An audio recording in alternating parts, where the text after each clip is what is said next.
안녕하십니까. 지금 이 시간부터 정화학 10장 지질, 세포막, 세포 수송 부분을 시작하도록 하겠습니다. 이 10장은 총 8개가 있어 타이틀로 구성이 되어 있네요. 본문으로 들어가기 전에 그 254페이지 그림을 한번 봐주기 바랍니다. 자, 이 그림을 보니까 가운데 뭔가 지질 이중층이라고 하는 모습이 보이죠?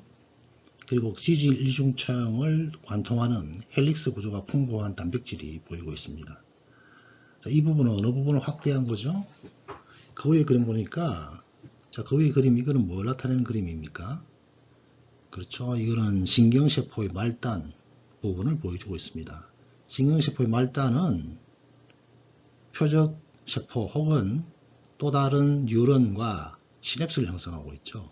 그 시냅스를 통해서 신경세포에서 이동된 물질들이, 소낭에 있는 것들이 시냅스 사이에 이렇게 빠져나오고, 물론 이 시냅스는 그 매트릭스로 가득 차 있는 부분이죠. 이것이 시냅스 후세포 혹은 표적세포의 수용체에다 자극을 주는 거죠. 그 다음에 이제 자극이 끝난 이런 물질들은 재흡수를 하거나 혹은 분해되어서 사라지게 됩니다. 그렇게 함으로 해서 신경자극의 전달이 끝나게 되겠죠. 자, 그런데 가운데 있는 그림을 한번 봐주세요. 이 그림을 보니까 조금 전에 봤던 이런 초록색의 헬릭스 구조를 가진 막을 관통하는 단백질은 세포 외, 즉 시냅스에서 세포 내, 신경세포 내부로 루이신이라고 하는 것을 전달해 줍니다. 루이신이 전달될 때 나트륨이 같이 들어오네요. 그 다음에 오른쪽에 보니까 노르트립틸린이라고 하는 케미칼이 있어요. 이놈이 가서 여기에 붙게 되면은 나트륨 이온과 신경 전달 물질의 재흡수가 억제되는 그런 현상을 보여주고 있습니다. 피겨 리전드를 한번 보도록 하겠습니다. 신경 시냅스의 신경 전달 물질의 부족은 우울증과 연관이 있는데요. 많은 항우울제가 시냅스 전 세포로 신경 전달 물질이 다시 재흡수되는 것을 방지한다. 자, 조금 전에 시냅스 쪽으로 방출된 이런 신경 전달 물질은 표적세포 혹은 시냅스 후뉴런의 수용체에 자극을 주고 재흡수되거나 분해된다 그랬어요. 재흡수되는 것을 방지하게 된다는 것은 뭘 의미합니까? 이러한 시냅스에 이런 신경전달 물질이 좀 더 존재하도록 해주는 거예요. 더 많이 신경전달 물질이 존재한다는 건 뭐예요? 표적 수용체가 더 활성화된다는 걸 의미하죠. 그림은 마결합 도파민 수용체가 두 개의 나트륨과 그 다음에 항우울제인 노르트립틸린과 결합한 모습을 보여주네요. 도파민이 재흡수되는 과정은 나트륨 이온과 공동 수송화에 가능하다. 자, 여기 보면 루신이라고 하는 것이 나트륨과 같이 들어오고 있는 모습을 보여주고 있어요. 이것처럼 공동 수송을 한다는 거죠. 그래서 이것은 마치 아미노산이 박테리아 세포막을 뚫고 수송되는 것과 유사하다. 이런 말이 나와 있어요. 그러면 이것처럼 결국 세포막을 통과하는 물질의 수송이 어떻게 조절되는가가 굉장히 중요할 것이고, 다양한 메커니즘이 존재할 것이고, 여기에 뭔가 이상이 있으면 또 병리지 현상이 나타날 것이고, 또 심리학 개발에 활용을 할 수가 있을 거예요. 그렇죠? 지금 슬라이드를 잠시 한번 봐주기 바랍니다. 우울증에 대한 약간의 간단한 정의를 내려놨네요. 뇌에 있는 신경 전달 물질의 불균형, 예를 들어서 뭐 세로토닌 같은 것이 저하된다는 경우에 의욕 저하, 우울감 등을 주요 증상을 하는 다양한 인지, 정신, 신체적 증상을 일으키어서 전체적인 신체의 기능이 하락하는 그런 경우입니다. 자, 세로토닌이라고 하는 것은요, 모노아민 신경 전달 물질로서 다른 말로 5하이드록시 트립토파닌, 5-HT라고 줄여서 이야기합니다. 라고도 합니다. 자, 이것은 트립토판이라고 하는 것으로부터 만들어지게 되겠고, 위장관, 혈소판, 중추신경계 이런 데에서 신경전달 물질로서 아주 중요한 역할을 하고 있습니다. 자, 가운데 그림을 보게 되면 5-HT라고 하는 것이 보이고 있고요. 노르아드레날린, 히스타민, 아세틸콜린 이런 것들이 있습니다. 이것들이 전부 다 뭐예요? 신경전달 물질로서 작용을 하는 거예요. 근데 거기에 좀 짙은 파란색으로 되어 있는 거 트리사이클릭이라는 표현이 있죠. 트리사이클릭 안티. 자, 이건 뭐예요? 항우울제라는 뜻이에요. 근데 트리사이클릭이라는 표현을 쓰고 있어요. 트리사이클릭이라고 하는 표현. 슬라이드 맨 밑에 봅시다. 삼환계 항우울제라는 말이 있어요. TC의 약자입니다. 위에 있는 그 약자죠. 항우울제로 활용되고 있는 많은 약물 구조가 세 개의 원자 고리를 가지고 있더라는 거예요. 그래서 이런 화학 구조가 아주 비슷하기 때문에 삼환계 약물 이런 말을 씁니다. 삼환계 약물 중에 이제 항우울제가 대표적인 이런 경우가 되겠습니다. 그래서 이런 삼환계 항우울제 대표적인 것이 바로 노르트리틸린이라고 하는 겁니다. 자, 이것은 신경절의 신경전달 물질 농도를 높입니다. 조금 전처럼 재흡수되는 걸 막아주는 거죠. 자, 거기 보니까 5-HT의 리업테이크 트랜스포터라고 하는 것이 있고요. 그 다음에 노르아드레날린 리업테이크 트랜스포터라고 하는 것이 있어요. 자극을 준 다음에 이것들을 다시 재흡수해서 다시 재활용하려고 하는데, 재활용하려고 하기 위해서는 뭐예요? 이것을 뭔가 운반시키지, 운반시켜야 되는데 이것이 삼환계 약물들이 막아주는 거예요. 그래서 여러 수용체를 통해서 이런 삼환계 항우울제 약물들은 다양한 활동하기 때문에 우울증 이외에도 다양한 치료에도 활용이 되기도 합니다. 여기까지 정리를 하고 255페이지 서론 부분 다시 한번 합니다.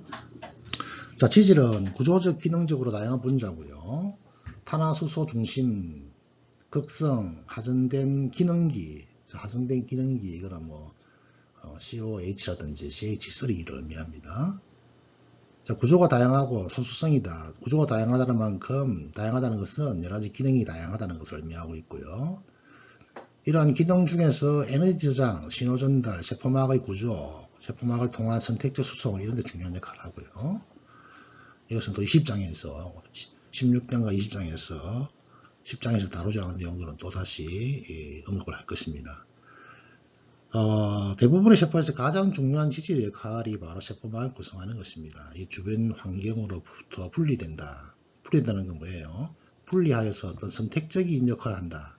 그래서 어떤 물질을 선택적으로 수송하도록 한다 이 말이죠. 그래서 우리가 선택적 막 투과성, Selective Membrane Permeability라고 하는데, 이러한 기능이 제대로 작동하기 위해서 이 세포의 기능을 유지하기 위해서, 즉 멤브레인의 기능이 중요하다 이런 말이 되겠죠.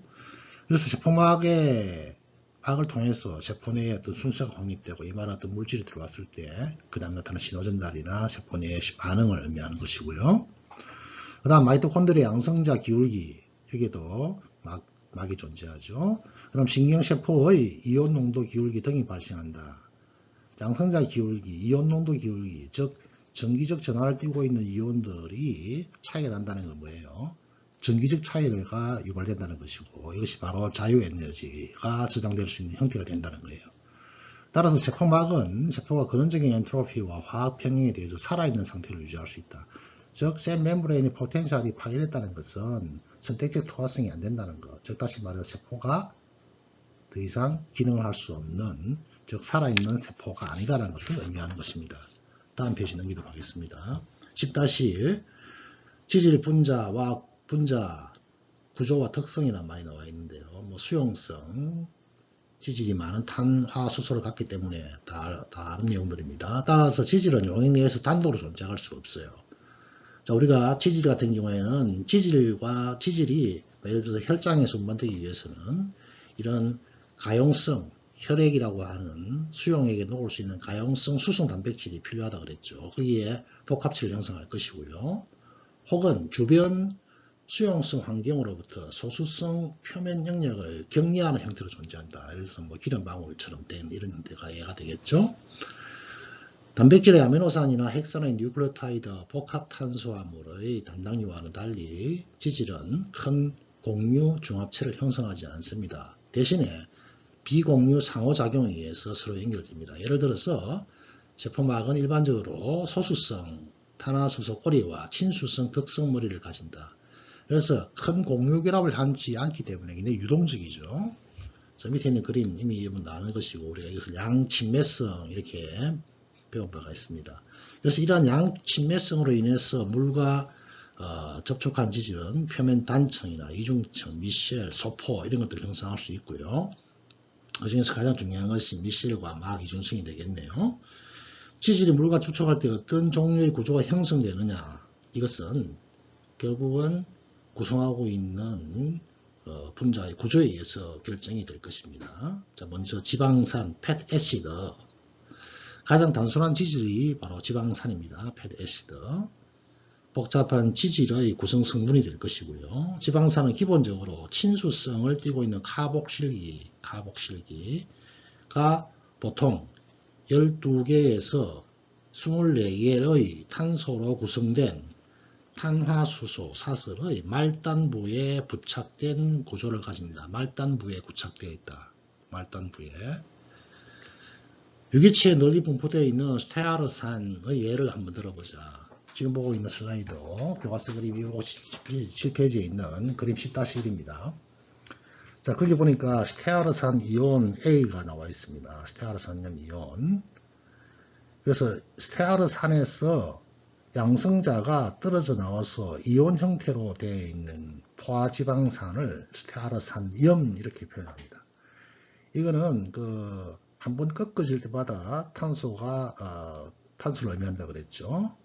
스테아르산은 총 18개의 탄소를 가지는 대표적인 지방산입니다. 자, 우리 교과서 보니까 이것은 이제 이온화된 형태다 이렇게 되어 있어요. 양성자가 떨어져 나간 경우죠. 이온화된 형태다. 양성자가 떨어져 나간 경우가 되겠고요. 스테아르산은 포화지방산이라 되어 있습니다. Saturated Fatty Acid입니다. 포화지방산으로 꼬리의 모든 탄소가 수소 원자로 포화되어 있다. 자, 그래서 포화지방산 이렇게 이야기합니다. 즉 탄소 사이에 이중결합이 없는 단일 결합만으로 구성된 지방산, 포화지방산의 정의입니다.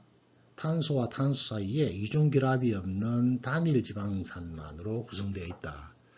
자, 오른쪽에 있는 그림 스테아르산염과 밑에 있는 올레이트 이온을 한번 비교해 보기 바랍니다. 자, 스테아르산염은 꺾임이 각각 한 개의 선으로 표현이 되어 있어요. 그런데 밑에 있는 올레이트 이온은 어떻게 됩니까? 가운데가 선이 두 개예요. 그렇죠? 요게 탄소와 탄소 사이에 이중 결합으로 되어 있는 경우입니다. 그래서 이런 이중 결합이 하나라도 있는 경우에 이것을 우리가 불포화 지방산 이렇게 이야기하고요. 단일 결합으로 되어 있는 것을 우리가 포화 지방산 이렇게 표현을 합니다. 포화 지방산 이렇게 표현을 해요. 자, 거기 보니까 이 그림에서 오른쪽 위에 보니까 메틸기, 오메가 탄소 이런 말을 써놓고요. 이런 지방산은 두 개의 부분으로 나눕니다. 두 개의 부분. 하이드로포빅한 부분과 하이드로필릭한 부분을 나누고 있어요. 그래서 하이드로포빅한 부분을 CH3, 이 메틸기죠. 메틸기를 그렇게 표현을 하고 있습니다. 다음 페이지에 다음 슬라이드에 자, 이것은 10-1 지방산 중에서 생물학적으로 중요한 것들을 이렇게 쭉 예를 들어 놨는데 이걸 하기 전에 스테아르산염 이온 그 다음에 화학식을 한 번 더 자세히 한번 봅시다. 약간 앞에가 좀 많이 헷갈렸는데 여하튼 지금 10-1 그림 10-1을 먼저 보고 10-1 표를 다시 설명하도록 하겠습니다. 자, 조금 전에 이런 스테아르산염은 단일 구조로 되어 있다고 그랬어요. 밑에 있는 올레이트산 이온 차이점 조금 전에 봤던 거예요. 극성머리는 친수성을 보여주고 있고요. COO 그 다음에 소수성은 나머지 부분들입니다. 소수성 나머지 부분들이고 우리가 앞에 조금 전에 앞에 슬라이드에 봤듯이 B 그림 보면은 올레이트산 같은 경우에 중간에 이중결합이 있었어요. 지금 보시고 있는 부분처럼 그 부분이 약간 휘어진 것처럼 표현을 하고 있죠. 자, 오른쪽에 있는 그림 16.3도 마찬가지입니다. unsaturated bond가 있는 부분은 이런 지방산의 탄소 구조가 이렇게 휘어지게 됩니다. 휘어지게 돼요. 그런 특징을 가지고 있고 한 번 더 정의 내릴게요. 탄소와 탄소 사이에 단일 결합으로만 구성되어 있는 지방산을 포화지방산, 올레이트산염처럼 이중결합이 한 개라도 더 있는 경우 이것을 우리가 불포화지방산 이렇게 이야기를 합니다. 포화지방산, 불포화지방산 이렇게 이야기를 합니다. 다시 교과서 256페이지 왼쪽 오른쪽에 두 번째 패러그래프. 그래서 올레산으로 예시를 들어놨고요. 그 다음에 자연적으로 발생하는 불포화지방산의 이중결합 방향은 트랜스보다는 시스인 경우가 많다. 자, 트랜스는 서로 반대쪽에 있는 이런 경우, 시스는 서로 같은 쪽에 있는, 자, 시소를 탈 때 우리가 같은 방향에서 타고 있죠. 네, 그런 형태다 이런 이야기입니다. 각 시스 이중결합이 탄화수소 사슬의 굽힘을 만들어낸다. 조금 전에 휘어진다 그랬죠. 그래서 이중결합 배항은 전체 분자 구조에 아주 중요한 영향을 미칩니다. 자, 그럼 일렬로 쫙 되어 있는 경우하고 이렇게 구부러져 있는 경우하고 서로 섞여 있을 때 어느 부분들이 공간적으로 더 안정성을 유지할 것인가 이걸 생각할 수가 있을 거예요. 천연지방산의 대부분은 짝수계의 탄소로 구성되어 있습니다. 이들이 합성될 때 두 개의 탄소가 짝지은 정부체, 두 개의 탄소로 짝지어진 정부체가 순차적으로 추가되기 때문에 일반적으로 짝수계로 구성되어 있다. 16장에서 다시 언급이 되네요. 뭐 개념 한 번 더 정리해 주고요. 그 다음에 탄화수소 사슬은 주로 선형을 이루지만 박테리아에서 발견되는 일부 지방산은 분지 구조 또는 꼬리 구조를 나타내기도 한다. 이렇게 되어 있네요. 그 다음 표 10-1에 나타낸 약어를 통해서 지방산 구조를 알 수 있다. 자, 10-1 오른쪽에 있는 표입니다. 자, 거기 보니까 생물학적으로 중요한 지방산 해가지고 뭐 일반 명칭이 있고 시스템 명칭이 있는데 뭐 우리는 일반명을 주로 많이 사용을 합니다. 자, 그 중에서 여러분들이 중요한 지방산 네 번째 보니까 8m산이라고 하는 게 있어요. 아주 중요한 지방산이고, 그 다음 스테아르산, 이건 뭐죠? 조금 전에 봤던 위에 그림 10-1에서 봤던 그림입니다. 그 다음 아라키돈산도 굉장히 중요한 지방산이고요. 뭐 어떻게 보면 중요하지 않은 지방산이 없죠. 맨 밑에 그 세로트산 이런 것도 중요하고요. 자, 그런데 여러분들 여기서 한번 8m산을 한번 볼까요? 8m산을 보니까 뭐 시스템 명칭은 놔두고요. 약을 한번 봅시다. 약을 16대 0으로 되어 있어요. 자, 그에 비해서 스테아르산은 18대 0으로 되어 있어요. 조금 전에 제가 그림 10-1 설명할 때 스테아르산은 지방산이 몇 개짜리라고 그랬죠? 18개짜리라고 그랬어요. 그래서 18, 16 이거는 지방산에 포함되어 있는 탄소의 숫자를 의미합니다. 아라키돈산은 몇 개가 되어 있습니까? 탄소가 20개로 되어 있어요. 20개로 되어 있어요. 자, 그 다음에 밑에 있는 불포화 지방산으로 갑니다. 불포화 지방산. 자, 불포화 지방산 맨 위에 나와 있는 게 팔미톨레산입니다. 팔미톨레산. 그 다음에 두 번째가 뭐예요? 올레산입니다. 올레산. 그 다음에 리노렌산, 아라키돈산 이렇게 되어 있어요. 자, 그런데 불포화지방산하고 위에 있는 포화지방산하고 약의 차이점을 한번 봐주기 바랍니다. 약의 차이점. 자, 8m산 보니까 6, 16, 16개가 있어요. 탄소가 16개짜리란 이거예요. 그 다음 보니까 1, C, 델타 9 이런 표현이 있어요.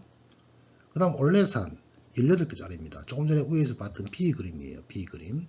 근데 1, C, 델타 9 이렇게 되어 있어요. 9. 자, 그 다음에 리노렌산을 봅시다. 리노렌산 보니까 탄소 18개죠. 그 다음에 2C, 델타 9, 9, 12 이렇게 되어 있어요. 9, 12. 자, 이게 무엇을 의미하느냐 이거죠. 무슨 의미하느냐. 자, 먼저 팔미톨레산을 보게 되면은 16개 있고 1C, 델타 9돼 있죠. 9. 9번째 탄소에 이중 결합이 되어 있다 이 말입니다. 올레산 18개 중에서 9번째 이 말이고요. 그 다음 리놀렌산은 어떻게 되어 있죠? 리놀렌산은 18개 탄소에다가 앞에 2C가 붙었어요. 2C. 탄소가 2개가 불포화되어 있다 이 말이죠. 2개가 이중결합으로 되어 있다 이 말입니다. 어디에? 9번 탄소와 12번 탄소에 이 말입니다. 이해됩니까? 그 다음에 리노렌산은 뭐예요? 리노렌산은 자, 거기는 약어를 가지고 한번 봅시다. 리노렌산은 탄소가 18개인데 C3가 돼 있어요. 3C 돼 있어요. 3C. 이중결합을 가지고 있는 탄소가 3개란 말이죠. 어디에? 9번째, 12번째, 15번째 이 말이고요. 아라키돈산은 탄소의 종류는 숫자는 20개인데 이중 결합하고 있는 탄소가 4개가 있고 이것이 5번, 8번, 16번, 11번, 14번에 있다 이 말입니다. 자, 그런데 여기서 여러분들이 리놀렌산과 아라키돈산을 한번 봐주세요. 리놀렌산과 아라키돈산. 자, 리놀렌산의 탄소는 18개였어요. 아라키돈산의 탄소는 20개입니다. 그죠? 자, 그런데 두 번째, 리놀렌산의 두 번째 이중결합을 하는 탄소는 12번째예요. 그럼 뒤에 몇 개 남았어요? 6개 남았죠. 아라키돈산은 맨 마지막에 탄소와 결합을 하는 것은 14번째 탄소예요. 총 탄소 숫자는 20개죠. 또 뒤에 6개가 남았어요. 이게 바로 오메가6입니다. 오메가6 지방산 이렇게 이야기합니다. 거기에 대해 다시 한번 제가 언급을 하도록 하겠습니다. 다시 교과서로 돌아왔어요. 그래서 방금 우리가 살펴본 표 10-1에 나타낸 약을 통해서 구조를 우리가 알 수가 있어요. 콜론 앞의 숫자는 총 탄소의 숫자를 의미합니다. 콜론 뒤의 숫자는 이중결합의 수를 나타내고요. 델타를 기준으로 앞의 C 또는 T는 각각 시스와 트랜스를 의미한다. 근데 우리는 그게 이제 시스형이 많다는 거예요. 그래서 우리가 C라고 하는 것이 시스를 의미하는데 사실은 탄소 숫자로 생각해도 된다는 거예요.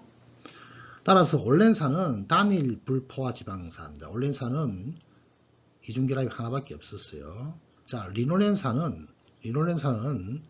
탄소 결합이 두 개였어요. 그래서 우리가 한 개짜리를 단일 불포화 이렇게 나누고 2개 이상은 폴리 세츄레이티드, 폴리 언세츄레이티드, 다가 불포화 지방 이렇게 나눕니다. 자, 정의를 내립니다. 지방산은 카복실기를 기준으로 해서 12개에서 24개의 탄소를 가지고 있어요. 각각의 탄소 사이가 단일 결합으로 되어 있는 것을 전부 다 우리가 포화지방산, Saturated Fat Acid 이렇게 이야기하고, 구성하고 있는 탄소 사이에 이중결합이 1개 이상인 경우에 그것을 불포화지방산, Unsaturated Fat Acid, PUFA. 그 중에서 PUFA는 뭐요? P가 폴리예요. 2개 이상인 경우에는 폴리라는 말을 붙이고 1개인 경우는 모노. 그래서 불포화지방산은 MUFA 혹은 PUFA, 단일 불포화 혹은 다가불포화 이렇게 나눌 수 있습니다. 그 다음 테라그래프 밑에요. 밑에서 7번째 줄, 8번째 줄. 긴 소수성 꼬리에 친수성 전하를 갖기 때문에 지방산이 물에 용매되면은 양친매성 구조와 물질과 유사한 특징을 나타내겠죠. 그래서 물에 기름을 넣으면은 물 위쪽으로 기름의 단청이 형성되는 것은 카복실기가 물로 침지되고 대신에 탄화수소 꼬리는 물 밖으로 나온 구조이기 때문에 그렇죠. 그 다음에 지방산을 물에 넣어서 흔들게 되면은 구형이 형성됩니다. 우리가 기름을 물에 넣고 막 이렇게 하면은 기름방울이 작아지는 것과 마찬가지 모습입니다. 이것은 탄화수소 꼬리는 서로 뭉치고 카복실 머리는 물과 접촉하는 부위로 재배치되기 때문에 나타나는 현상입니다. 다음 페이지요. 지방산이 대사에서 중요한 역할을 하지만 유리지방산이나 음이온의 형태의 지방산 형태로는 존재하지 않으며 더 복잡한 지질의 구성성분으로 역할한다. 자, 여기까지요. 자, 조금 전에 지방산의 가장 단순한 구조 이런 것들을 봤는데 두 번째는 중성지방. 우리 중성지방 이야기를 많이 들었을 거예요, 여러분들. 거기에 대해서 알아보도록 하겠습니다. 자, 그걸 알아보기 전에 이 슬라이드 제가 하나 더 준비했는데 한 번 더 다시 한번 봅시다. 이 슬라이드요. 자, 지질의 분자구조 특징 중에 포화, 불포화를 재정의를 내린 겁니다. 자, 지금 아라키돈산이 나와 있어요. 총 20개의 탄소로 되어 있습니다. 자, 거기 보니까 5번과 6번, 8번과 9번, 11번과 12번, 14번과 15번 사이가 이중결합으로 되어 있어요. 자, 이건 이중결합으로 되어 있는데 이것을 카복시카본 오른쪽, 왼쪽에서부터 읽어 나갈 때는 번호가 5번, 5번째, 8번째, 11번째, 12번째예요.